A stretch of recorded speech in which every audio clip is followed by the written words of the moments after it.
Before the sun ever rose on modern cinema, long before we needed special effects, real monsters walked the earth. We've all been fed a comfortable lie for centuries. You know the one. A pale aristocrat in a silk coat, a creature of the night terrified of garlic and wooden stakes.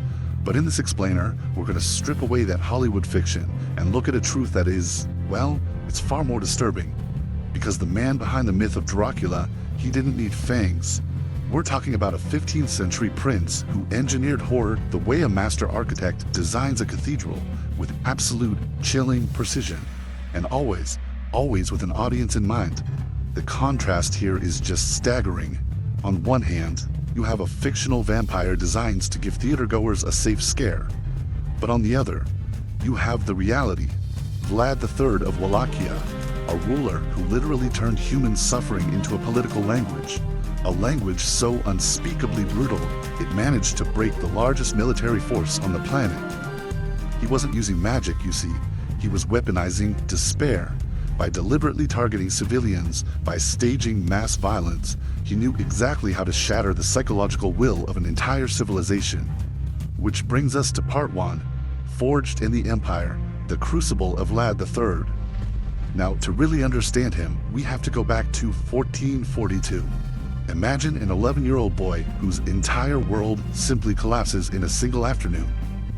Young Vlad was actually surrendered by his own father to the Ottoman Sultan. He was a breathing guarantee of loyalty, a child used as human currency. But here's the thing. Inside that Ottoman citadel, Vlad wasn't just sitting in a cell, he was a student. He watched closely how the empire broke rebellious towns, not behind closed doors, but right out in the open courtyards, and he realized something terrifying. He realized that the architecture of fear, a single perfectly staged act of public violence, could govern 1,000 miles of territory without another sword ever being drawn. He learned very early on that in a world of devouring empires, compassion was just a death sentence. So, let's look at part 2, the architecture of fear and the domestic terror he unleashed in Wallachia. When Vlad finally returned to a rotting Wallachia, he discovered that the local aristocracy, the boyars, had actually murdered his family. And his vengeance, it was absolute. He slaughtered the nobles at a lavish banquet, literally sealing the doors while they drank spiced wine. But he didn't stop there. He turned his eyes to their families, wives, daughters, women who had never known a single day of physical hardship in their lives were bound in heavy chains. They were marched into the brutal, freezing highlands. With bleeding, cracked hands, these noble women were forced to construct his mountain stronghold, the fortress of Poenari. Their fine silk garments disintegrated, their skin split on the rough stone, and those who collapsed from the sheer agony of it all, they simply became part of the foundation. You have to understand, to Vlad, a human being wasn't a soul. A human being was just a role. It was total obedience or total destruction. He targeted anyone he deemed unproductive, and this horrific judgment fell especially heavy on women. Something as simple as a poorly sewn shirt on a husband's back, that could mean mutilation or death for a wife. A widow laughing a little too soon after her husband's burial, she was cut open, her heart literally inspected for loyalty. If you failed your role in his society, you just became raw material for his warnings.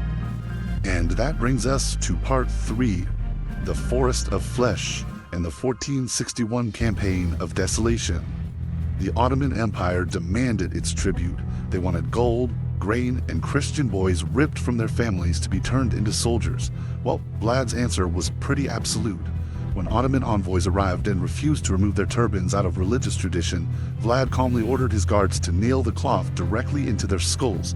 He then crossed the frozen Danube in the dead of winter, 1461, and obliterated entire civilian settlements. In his own letters, he reported the slaughter with the cold, clinical precision of an accountant. 23,884 Turks and Bulgarians put to death.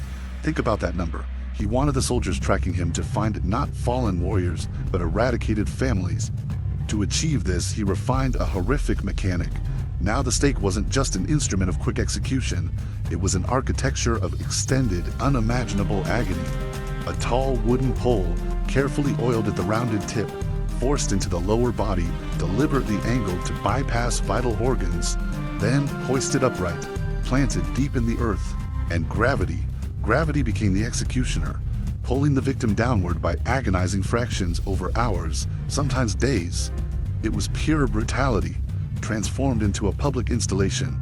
By the summer of 1462, Sultan Mehmed II, the man who conquered Constantinople, marched an overwhelming force of 80,000 men right into Wallachia. But what his advanced scouts discovered as they crested a ridge near the capital, it defies human comprehension. Spread out before them was an endless grid of tall wooden poles, stretching 3 kilometers long and a full kilometer across. A rotting forest of flesh, containing roughly 20,000 impaled human beings. And at the absolute center of this nightmare, placed intentionally on the tallest stakes, were not rival generals. They were women, mothers, with their infants lashed to their bodies or pierced on the exact same wooden pole. Vlad shattered the traditional boundaries of warfare deliberately. He wanted every single Ottoman soldier staring down into that valley to see his own wife, to see his own daughter. He weaponized the family itself.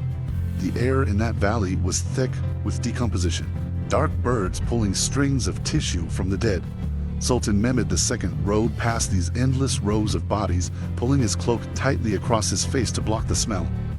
Terror was bleeding through his encampments like a contagion. Hardened soldiers were vomiting. The great conqueror of the Second Rome was forced to ask himself, how do you wage war against a man willing to do this? Sickened and with his army fractured by dread, Mehmed ordered his vast forces to retreat. Moving to part 4. The fall of Wallachia, and a nation completely exhausted by terror. Vlad had actually forced an empire to turn back, but Wallachia was completely gutted. He had burned his own crops and poisoned his own wells just to starve the Ottomans. So when the empire sent Vlad's younger brother, Radu, offering the simple promise of peace and stability, the exhausted, terrified population finally defected. Deserted by his own people, Vlad retreated to the unforgiving heights of Poenari. As enemy fires illuminated the dark valley below, his wife looked down at the advancing troops, declaring she would rather the fish of the river consume her body than allow herself to become a spectacle for her enemies. She stepped from the highest wall, plunging into the dark, freezing waters of the Argesh River below. This leads us to part 5, the birth of the myth, the printing press and the paper demon. Vlad managed to escape that night through the mountains. He was a fugitive prince seeking aid from the Hungarian king Matthias Corvinus, but instead, he was immediately placed under arrest. You see, to justify imprisoning a fellow Christian prince, the king needed a major propaganda victory, and so a completely new kind of warfare began, fought not with fire but with ink. The newly invented Gutenberg printing press flooded Europe with mass-produced pamphlets, cheap woodcuts depicting Vlad dining serenely among impaled victims, supposedly soaking his bread in their blood. His calculated strategic terror was totally stripped of its real political context. A supernatural paper demon was born, and Vlad was locked inside a narrative he could no longer control. He was released years later, and Vlad actually briefly reclaimed his throne. But the sheer terror that once compelled absolute obedience, it had lost its grip. Late in 1476, he was killed in the contested borderlands, and in a grim twist of irony, understanding the immense power of his image, his enemies severed his head, preserved it in a jar of honey, and carried it all the way back to Constantinople. The man who had used stakes to terrorize the known world ended his existence as just one more head on a pole. Centuries later, a novelist named Bram Stoker would stumble upon the name Dracula. He blended fragments of this dark history with local folklore to create an immortal, romanticized vampire. Today, you can go buy plastic fangs and blood-drop wine glasses near castles that Vlad barely even visited. But beneath all that harmless entertainment lies a really profound erasure. The real victims of this story, the women worked to the bone, the wives mutilated over a torn shirt, the mothers impaled in a field of 20,000 bodies, they've been pushed into the deepest shadows of history, completely replaced by the theater of a Hollywood monster. The fortress of Poenari is just a crumbling ruin now, the blood in the Danube washed away centuries ago. But the heavy, lingering cost of this history, that remains. Vlad chose to use human beings as mere instruments of psychological destruction. He turned cruelty into an official statecraft. So I want you to consider this final, unsettling truth as we close out this explainer.